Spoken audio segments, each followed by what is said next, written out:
الحمد لله وكفى والصلاة والسلام على أشرف الأنبياء وعلى آله وأصحابه أولي الصدق والصفاء. أما بعد فقد قال الله تبارك وتعالى في كلامه المجيد: الذين يتخذون الأولياء من دون المؤمنين أيبتغون عندهم العزة فإن العزة لله جميعا. صدق الله العظيم. إن الله وملائكته يصلون على النبي يا أيها الذين آمنوا صلوا عليه وسلموا تسليما. درود پڑھ لیجئے: الصلاة والسلام عليك يا سيدي يا رسول الله وعلى آلك وأصحابك يا حبيب الله. شعور و ہوش و خرد کا معاملہ ہے عجیب، مقام شوق میں سب دل و نظر کے رقیب. شعور و ہوش و خرد کا سمجھ رہے ہیں وہ یورپ کو ہم نوا اپنا، سمجھ رہے ہیں وہ یورپ کو ہم نوا اپنا. ستارے جن کے نشے میں سے ہیں زیادہ قریب، ستارے جن کے نشے میں سے ہیں زیادہ قریب. او ملت کے سوداگروں، اقبال کی نظر سے دیکھو، وہ تمہیں کہہ رہا اپنی طاقت کو پہچانو. پورے یورپ کی گاڑیاں مسلمان تیرے پٹرول سے چل رہی ہو، پورے بر اعظم ایشیا سے یورپ تک تیرے کھوڑا کا نمک ہانڈیوں میں لذت پیدا کر رہا ہو، تو پھر دنیا کے سامنے کشکول لے کے پھر رہا ہے. اقبال کہہ رہا ہے کچھ تو عقل کر. سمجھ رہے ہیں وہ یورپ کو ہم نوا اپنا، سمجھ رہے ہیں وہ یورپ کو ہم نوا اپنا. ستارے جن کے نشے میں سے ہیں زیادہ قریب، مقام شوق میں ہے سب دل و نظر کے رقیب. شعور و ہوش و خرد.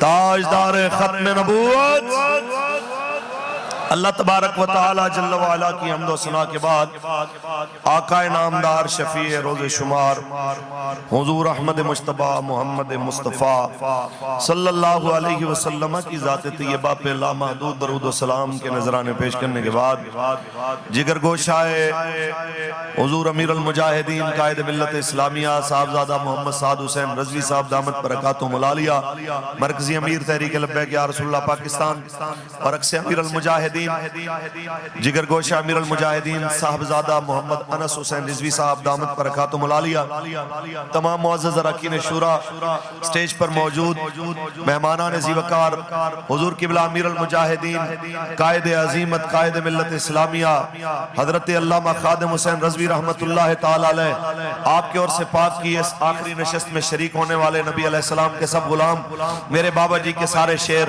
مالک کریم ہم سب کو مرتے دم تک حضور کی عزت کا پہرے دار رکھے اور بروز حشر حضور کے وفاداروں میں شامل فرمائے۔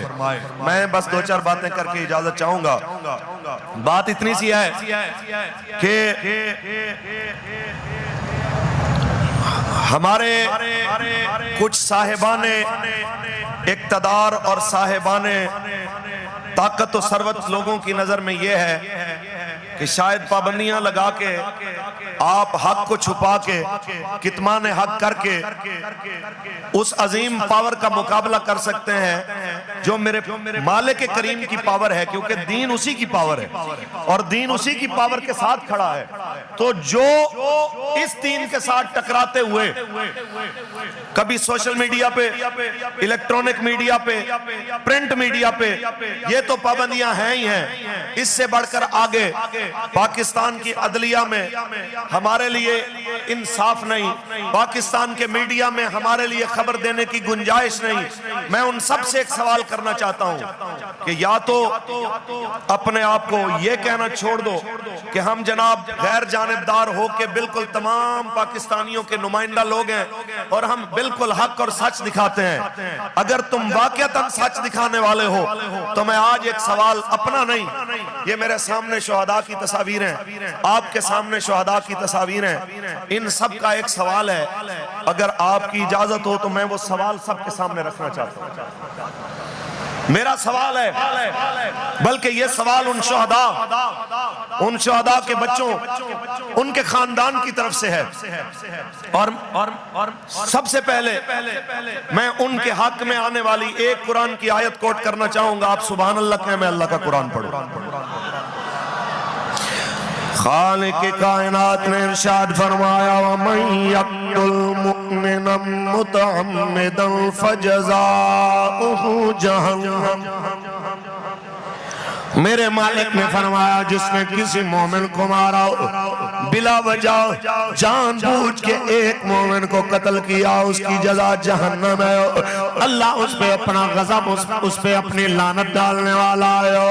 میرا اتنا سوال ہے، پاکستان میں جناب اعلیٰ ہم نے دیکھا کوئی اقلیت کا جناب کتا کیا مرے، کتا تو بہت دور کی بات ہے، پاکستان میں اقلیت کے مندر کی دیوار گر جائے تو پاکستان کی عدلیہ سوموٹو لے لیتی ہے، پاکستان کے جناب اعلیٰ سپریم کورٹ کے اندر بیٹھے ججوں کا عدل بیدار ہو جاتا ہے، لیکن فیض آباد میں 8 لاشیں گرتی ہیں، لاہور سے لے کے کراچی تک، بلکہ کراچی سے لے کے وزیر آباد تک 34 لاشیں گرتے ہیں، حویلیاں میں 4 لاشیں گری ہیں، پھر چوتھا شہید ہمارا علی حیدر بھائی دنیا سے رخصت ہوا، نہ میرے پاکستان کا عدل بیدار ہوا، نہ میرے پاکستان کے سپریم کورٹ کے بیٹھے ججوں کے ضمیر جاگے، نہ میرے پاکستان کے کسی جج نے دھمکی دی اگر تم نے 24 گھنٹے میں FIR نہ کیا تو میں تمہارے خلاف ایکشن لوں گا۔ میرا اتنا سوال ہے، ایک مندر کی دیوار گرے تمہارا عدل بیدار ہو جائے اور لاشیں گرے، ایک نہیں 2 نہیں درجنوں لاشیں گرے اور تمہارا عدل بیدار نہیں ہوا، تو آج شہیدوں کے وارث تم سے پوچھ رہے ہیں، آج شہیدوں کے بچے تم سے پوچھ رہے ہیں کیا میرا بابا پاکستانی نہیں تھا، کیا میرا بھائی پاکستانی نہیں تھا؟ آج شہیدوں کی بہنیں پوچھ رہی ہے کیا میرے بھائی کا ID کارڈ پاکستانی تسلیم نہیں ہوتا تھا؟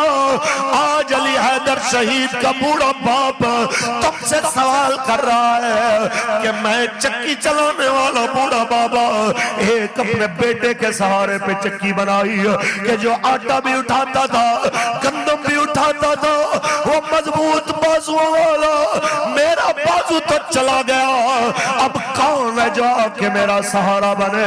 یہ سوال ہے میڈیا والوں سے. آج کوئی کیمرہ لے کے نہیں آیا, آج کوئی نہیں آیا پوچھنے ہاں آپ کو بابا کے بغیر کیسا گھر لگ رہا ہے.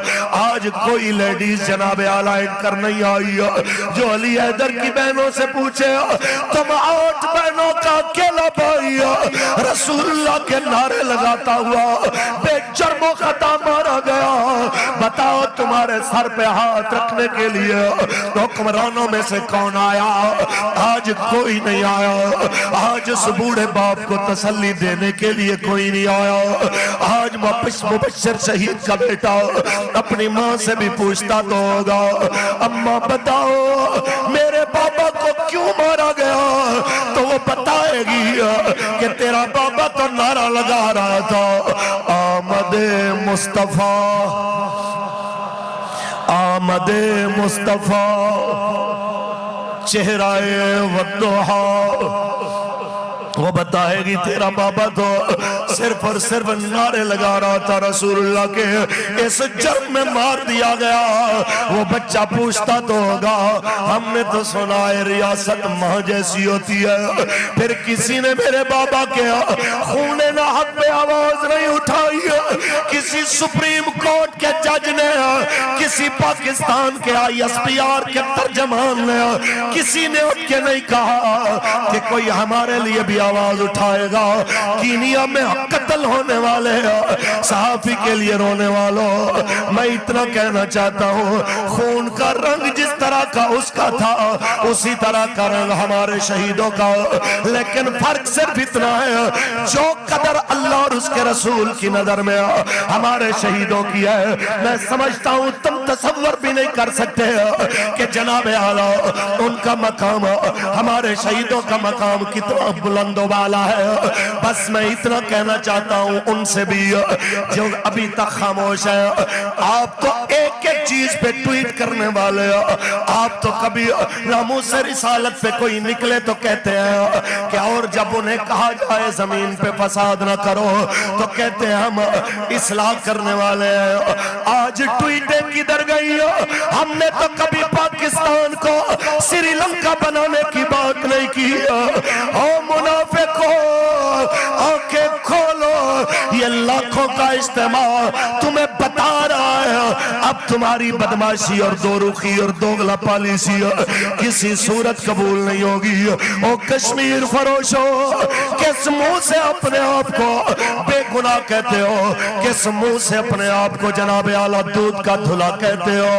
ہم تم سے بس اتنا سوال کرتے ہیں نہ ادھر ادھر کی تو بات کر, یہ بتا کہ قافلہ کیوں لٹا, مجھے رہا زنوں سے غرض نہیں, تیری رہبری کا سوال ہے.